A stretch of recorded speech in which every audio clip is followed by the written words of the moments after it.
Unity of Houston is an inclusive church where we seek to understand and live the teachings of Jesus and other spiritual masters. At Unity, we welcome all people from all spiritual paths and every walk of life. We celebrate the diversity of our city and of our world, and we teach love, tolerance, and oneness, seeking to live in harmony with open minds and open hearts. Wherever you are in your spiritual path, you are always welcome at Unity. Join us and discover that the life of your dreams is already within you. Each of us is called to step up. Now more than ever, that we need people who know that they're part of God's life, God's body, who are imbued with creative power and possibility. Those of us who know that, we need us now. There is a greater need than ever for people who have a consciousness of unity, who can see that we are all in this together and that we have been gifted with all we need to raise us up and see us through. This is not even my sermon. I'm just improvising right now. I'm so inspired by that. But it's true, and it does move into week 3 of our Touchstone series. Today it's called I Speak My Word, where we claim the spiritual power of who we are. And we're met and lifted and supported by this energy that is life itself, that is spirit, that is God, that is the law. It's incredible that when we know who we are and say yes to it, that life will rise up to meet us. Amen? With those masks, it's a little muffled, but I heard it. I heard that amen. A young man had just graduated from college, and he was preparing to interview for his first job in his career, and his dad had coached him. He said, "Now, you just got to know your worth, know your value." And the interview went really well. And finally, at the end, the employer said, "Well, this is all sounding really good. What idea did you have for a starting salary?" And the college graduate heard his dad's voice, "Know your worth, know your value." And he said, "Somewhere in the neighborhood of $300,000 a year, depending upon the benefits." And he was a little nervous. Well, the employer's eyebrows went up, and he said, "Oh, well, benefits. How about 8 weeks paid vacation and 14 days of paid holidays, and let's see, how about full dental and medical, and we'll pay 50% of your salary for retirement, and let's see, how about a company car? How about a new Mercedes?" And the young college graduate was like, "Wow, this really worked." He said, "You're kidding." And the employer said, "Yes, but you started it." But there is something powerful about owning who we are. Not from an egoic place like I'm better than anyone else, but I am who God created me to be. I am here to step forward in life and attract into my experience a life that is right for me, of abundance and power and health and love and joy and peace. That's what this is about. That all of the blessings of God are already given to us, but we have not fully owned it. Our consciousness has not yet arisen to the place where we recognize it and that have received it and given it fully. And so we need some help. We need some practices, we need some tools, we need some teachers, we need something to get us up, to lift our consciousness out of the negative self-images that we've been taught, that we just picked up ourselves from who knows where. We have to do something to lift ourselves up into who we truly are. So that's what this whole series is about. And we've been doing 2 things in this series. We're taking the Lord's Prayer that Jesus taught his disciples 2,000 years ago and looking at the original language that he would have spoken. Because there is a truth there that in the words that he would have spoken that didn't quite come through all of the English translation and from the Greek. And we're going back to the Aramaic. So we're going to spend some time with that. And then we're looking at this 5-step method of affirmative prayer called spiritual mind treatment. And that, as my friend Chris Terry says, it is a tool to focus the conscious mind. And when the conscious mind is focused, we tap into this power of creative possibility. So that's what we're up to. So today we're looking at the middle of this prayer that Jesus taught us. or taught his disciples, but how many millions and billions of people have spoken it. And I want to say that too, that I was first taught this concept when I walked a labyrinth in a cathedral, that not only are your steps a prayer, but you are stepping into the energy of the prayer of all of the thousands and hundreds of thousands of people who have walked that path before you.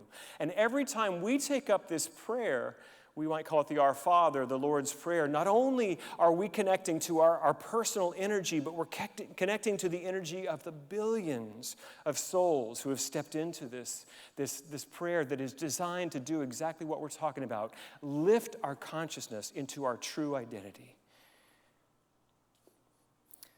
Give us this day our daily bread. We believe that Jesus of Nazareth would have said something like this: Havlan, lachma desun kanan, ya o mana. Grant what we need each day in bread and insight, subsistence for the call of growing life. And the next line, and forgive us our debts as we forgive our debtors. Wash boklan kaubain, wach tahain, jai kana, daf kanan, shubokwan, lakai bahain. Loose the cords of mistakes binding us as we release the strands we hold of others' guilt. And lead us not into temptation, but deliver us from evil. Welah taun, le nasiuna, ele patsan min bisha.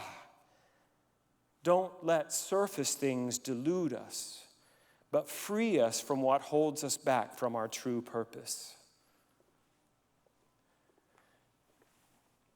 The first couple of weeks, we looked at the opening lines of this ancient and beautiful and powerful prayer, which is about knowing a greater reality, our Father who art in heaven. There is something larger beyond this, and thy will be done. There is a way that the heavenly consciousness is transmitted into earthly reality on earth as it is in heaven. And then this week, these three lines really have to do with the way that we live the divine will in our lives, the tools we need to stay grounded in spiritual truth. I'm going to come back to the daily bread. I'm going to start with this idea of forgive us as we forgive others. Now, if you, like 99.9% of all people raised in Christianity, understood that to mean you have done bad and you need to ask forgiveness. God's keeping a ledger and he's keeping a list of who's naughty and nice. Wait, is that God? Is that? And that you need to ask forgiveness from God. How many of you here have got that? That's what the sense was. I've done wrong. I've harmed God in some way, and I need to ask God to forgive me. There's a much deeper understanding of this line in the prayer. It's not like God has a rule book and is checking off when you're bad or you're good. Instead, that there is a right and authentic way for you to be in the truth of who you authentically are. And sometimes, maybe it's just me, I step outside of that truth. I have stepped out of the lane of my highest expression of who I am as God created, and I step into some other territory that is, well, John, you're not allowed to speak during this part about what that might look like for me, but you know what it is for you to trespass into a territory that's not your authentic self. Our fear, our insecurity, our resentment, that's not who you are. And so it's not asking God to forgive us, it's aligning ourselves back. Release me from that thing that I've been doing out there, that place where I've trespassed out of my true lane here. Release me back. So we ask forgiveness for our debts. And here's the other part of that line is so beautiful. As I release those cords that I have bound others to in their guilty ways. Now that one, what do you think about that? If I'm holding someone else as wrong, I cannot help but take myself out of unity consciousness. Because if somebody is out of unity consciousness and I see it, guess where I am? The Course in Miracles speaks about the circle of atonement. And that whether I hold someone in the oneness, in the holiness of God, or I hold someone outside of that, there I am also. And so as we forgive others, and we recognize that maybe they have trespassed outside of their authentic being, when we recognize and we release them, we too are released from those thoughts, those patterns of behavior that are not really who we are anyway. And we're welcomed back into a true relationship with the will. Remember last week we talked about the will of God, that God's desire to give us the kingdom. That's the will of God, to give us a life of complete power and abundance and joy and wholeness. That's the will of God. And then the line, lead us not into temptation. This one is struggling. I mean, I know a lot of, what kind of a God would lead you into temptation that you have to tell him not to do that? It doesn't quite make sense from the English. But what it's saying is, I just want to read to you again the Neil Douglas Klotz's translation of what he feels to be a more true translation of the original Aramaic. Do not let surface things delude us, but free us from what holds us back from our true purpose. Lead us not into temptation, but deliver us from evil. Evil is a word for when people have so forgotten the truth of their nature that they have used the creative power and energy of God to harm others. That's what evil is. We are given this power of creative expression, and we are also given choice on how we use it. And those who have chosen to use their God-given power for good, for harm instead, that is what evil is. So these two aspects, the forgiveness and the lead us not into temptation, this is about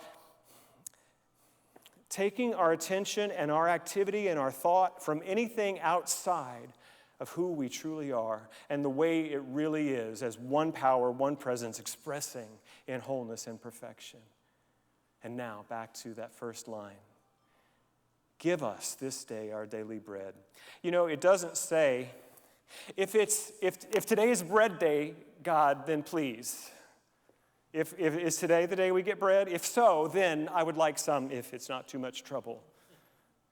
Give us this day our daily bread. It's not said in arrogance, and it's not said in supplication. It's said in an awareness that what I need to live my life to the greatest and most powerful possibility is mine. I'm ready. What this line actually means for us is to not like strong-arm God, but to broaden our acceptance of the gift that's already been given. To simply trust it's yours. And bread can be a symbol for whatever you need to live the life you are here to live. Give us this day our daily paycheck. Give us this day our daily mental peace and stability. Give us this day transportation to get to the job of my dreams. Give us this day a relationship that will support me and recognize the divinity in me as I recognize in them. This is the daily bread. Whatever you need for your highest expression, it's already given to you. It's already yours. Are you willing to be that big in your acceptance? Are you willing to accept that God has already given you every blessing? That the desire of your heart is already yours? And so what do we have to do to move our consciousness in that way? We need some tools, do we not? We need some practices. I need some community, and I need some commitment to some teaching. Those are the things that I have been using for all these decades I've been a part of this movement to raise and broaden my awareness of the goodness of life so that I can step into it more fully. Because if we are not at a vibrational match, the blessings will not find any place in us to land. That's just it. If we are still carrying around our consciousness of restriction and poverty and we keep speaking abundance affirmations, that's why we're not able to step into it, to receive it, because it's not the truth of who we think we are, who we know ourselves to be. So that brings us to this tool that we've been studying, the 5-step prayer method called affirmative prayer or spiritual mind treatment, where we use this as a tool, like I said, to focus our conscious mind. In our use of spiritual mind treatment, this is Ernest Holmes from A New Design for Living, we must always keep in mind the fact that the higher form of intelligence governs the lower, that everything below the threshold of consciousness is subject to the level of awareness to which our consciousness has grown. This work is based on the idea that there is an intelligent law in the universe which receives the impress of our thoughts as we think them, and acts upon them without question, without argument, without rationality. It creates for us in our experience the content of our thought with mathematical accuracy. This is the law of mind. The first step of this prayer method that we learned about 2 weeks ago is recognition, recognizing oneness, one power, one life, as that all that possibly could be. God could not divide anything. God could not be divided against itself. God could not step outside of its own creation. Everything is God. God is everything. Moves us to our second step, which is unification. If that is true, then that must be true of me. That I must be a part of this creative energy that is the universe, that is spirit, that is life. And that leads us to this week to the realization step of affirmative prayer. If it's true that God is all there is, and I'm a part of that, then I can speak my word. The same creative power that said, "Let there be light," is in me. The same desire to know greater freedom and fulfillment is in me. I can begin to affirm the new reality that I wish to now inhabit. For years, I've been studying this stuff for a long time and practicing it, and I always thought of realization, it's like, oh, now I remember. That's how I heard the word. Oh, yeah. And it is that. But there's also a wonderful metaphysical meaning of the word realization. It's like, think about if you take a lump of Play-Doh and you're going to make it into something, a doggy or a kitty or whatever you want to do, a froggy. You're going to take this potential and you're going to shape it in a certain way. And in a sense, you're going to make that doggy or that kitty real. You're going to realize it. And what we're doing in this step of prayer is to take the infinite potentiality, the infinite divine creativity, and decide this, and to realize it, to make it real in this way: greater financial abundance, greater physical health, greater peace in my life. This is what we have the capacity to do. Here's a bit of a realization step written by Ernest Holmes. The word I speak is for me, about me. It is the truth of me. There is nothing in my mind or the mind of another that can deny it. Its action and fulfillment cannot be delayed, deferred, or hindered. I know and affirm and declare that divine intelligence, the mind of God, now guides and directs my every thought, my every action. I know what to do, when to do it, and how to do it. Every good idea I have carries with it the knowledge of the ways and means for its achievement. I am vigorous and whole. I possess the vitality of the infinite. I am strong and well. God's life is my life now. Now, let me tell you, it's not the words. Now, Ernest Holmes had great consciousness, and he could write these words, and I feel like I can pick up the vibration. But you find your own words to describe your own answered prayer.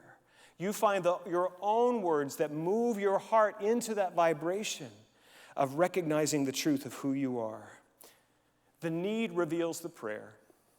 There's some metaphysical teachers who say you need to be very specific on the outcome you wish to see, down to the finest detail. I think that works. I know that works. I've used it. But my basic approach is not to be as specific on how it comes together, but be very specific on what I need. Be very specific and honest about what it is that I am currently not experiencing. And that is the prayer. And then I'll let God answer that any way God wants to answer it. I won't limit God by saying what the answer is, but I will sure as heck be aware of what the need is that needs to be fulfilled. So that leads us to, and by the way, if you're interested in doing more of this work, we have a few more things scheduled for after Touchstone, ways that you can get more practice in teaching on this tool, and we'll tell you more about that later. So I was really thinking about this. How does this apply to what's going on in the world right now? Because I can really stay focused on my needs and what I want and all that, and that's necessary.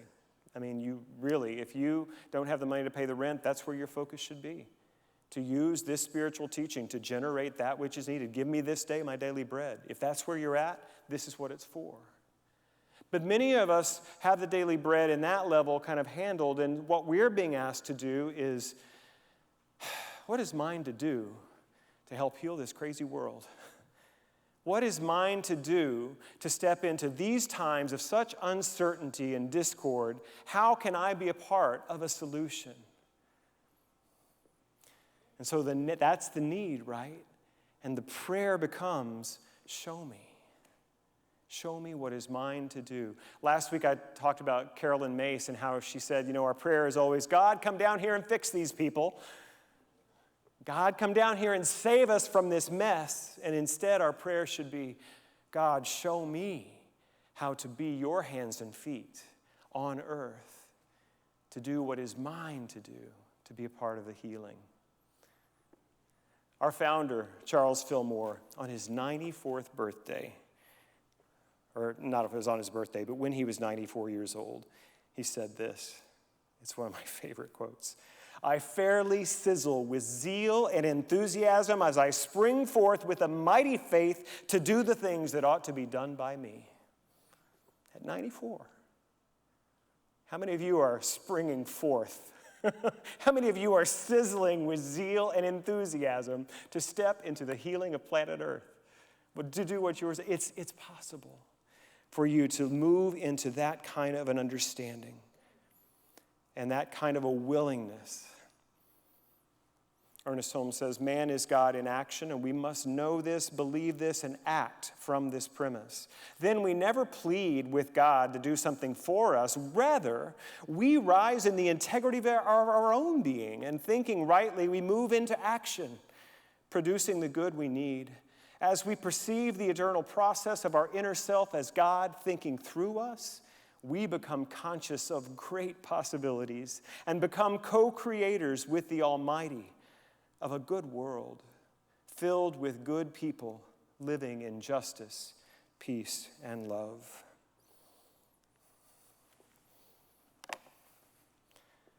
One of the reasons people are often drawn to unity is because we're not doom and gloom and hellfire and brimstone. We are a positive and practical faith teaching. We are a possible faith teaching. The conditions will always be what they are until we change them. If you're looking out in the world and you're disheartened and discouraged, I'm telling you, that is not the end of the story. That you are here now. I was on part of a panel on Friday night from Unity World headquarters. We did a discussion of the 5 basic principles of unity in uncertain times. And Sheila McKeithen, the president of United Federation for Better Living, a sister denomination, she spoke about that, why are you here? Why am I here? And specifically, why am I here now? And she said, because God has need of you. And it reminded me of this quote that you've probably heard me speak 100 times, and it landed in me in a new way. I had an insight around it. The quote is from Ralph Waldo Emerson. The fact that I am here certainly shows me that the soul had need of an organ. Shall I not assume the post? And what I've always taken that quote to mean is that I have been gifted to live a life that is just right for me. That's the way I've generally used it, that I'm here, I've been gifted all I need. I can step out into life and do what I need to fulfill my destiny. And what I heard on Friday night, I think it was for the first time. If I had gotten this insight before, I forgot it. It's like, shall I not assume the post now? The fact that I am here now shows me that the universe had need of me now. You are here in the United States of America in the year 2020, not on accident.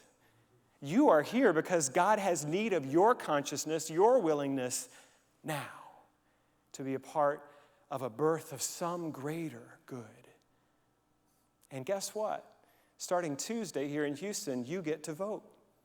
You get to take your values, your intentions, and you get to step into a voting booth and find the candidate. None of them are perfect. I don't know if you're waiting for that to happen. That's never going to happen. But find the candidates that line most closely with your dreams and your values. And you get to make your difference. Right here at Unity of Houston, the Education Annex, opening on Tuesday for early voting. Enter on Hillcroft. You get to vote.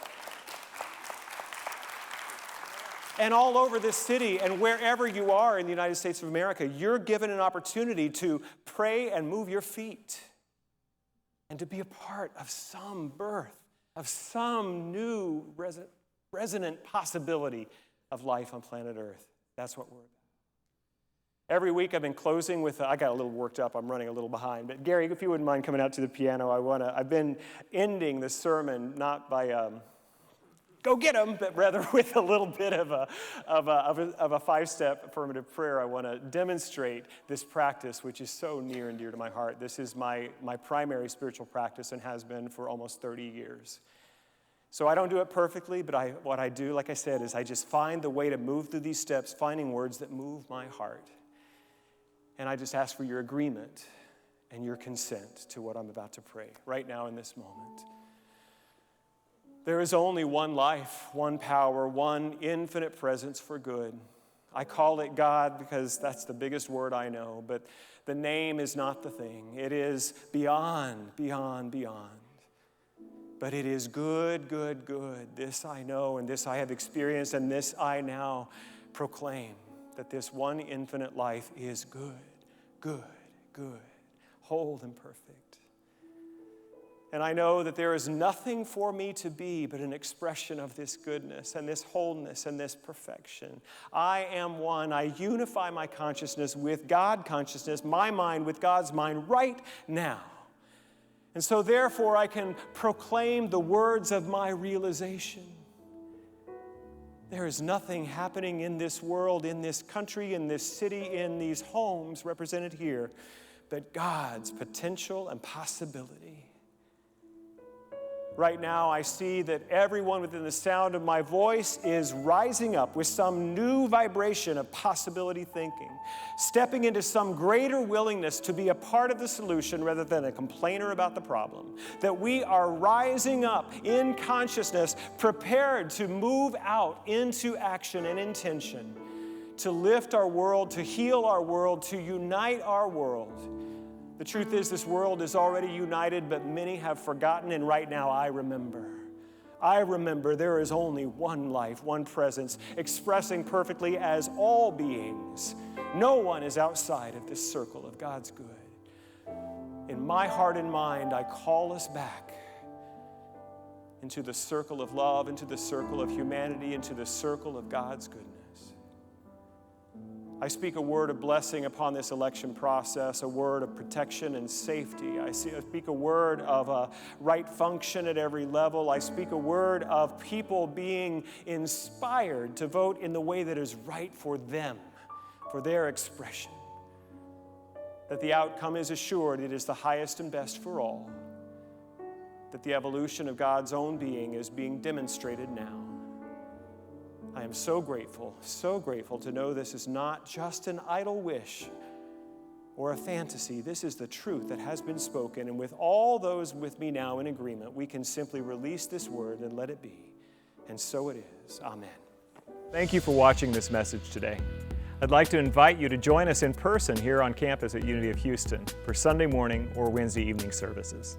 If you can't be with us here on our campus, you can still join us live on Facebook or on our website, unityhouston.org, Sunday mornings at 11 a.m. Central.